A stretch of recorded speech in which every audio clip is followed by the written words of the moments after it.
Hi guys! Samahan nyo ako at magluluto ako ng Mickey Gisado. Ayan, imamarinig ko muna ang chicken breast. Bali, hiniwa-hiwa ko lang yan ng pahaba, ng strips. Tapos, binabad ko siya sa toyo, kalamansi at paminta.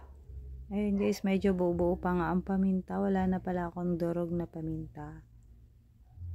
Ayan, siguro mga 30 minutes ko rin siyang bababarin. Tapos lalagyan ko nga rin pala yan ng konting seasoning para mas malasa.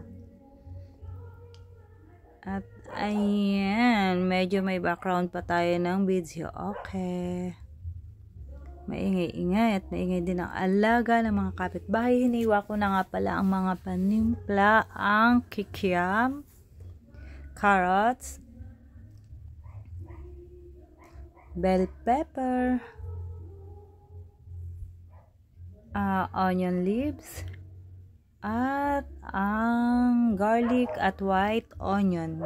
Sobra ingay din ang alaga ng aking mga kapitbahay. Ayan guys, ang Mickey kong gagamitin. Parang pansit bato rin siya. Tapos, igigisa ko na nga pala yung chicken. Parang ipa-fried ko lang pala siya. Ayan, wala pa yung mantika.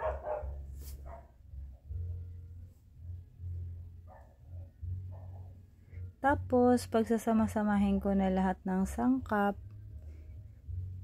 Ayan, yung onion, garlic, kikiam, carrots, at bell pepper.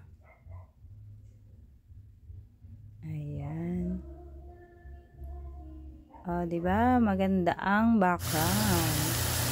Tapos saka ko siya nilagyan ng konting mantika. Stop.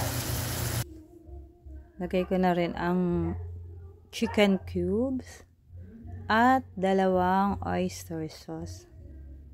Bali yan lang ang pampalasa ko guys. Wala nang iba pa. Wala nang maraming mekos. Ayan. Konting gisa lang yan. Yan, nilagay ko na rin ang onion leaves para mas malasa siya. Yan, konting mekos at pwede na yang lagyan ng konting sabaw. Tapos may konting seasoning din. Ayan. Siguro mga 15 minutes ko rin siya naluto kasi matigas yung Mickey, parang pansit bato. Pero masarap yan guys. Try nyo rin. Diba? Tapos konting art talaga.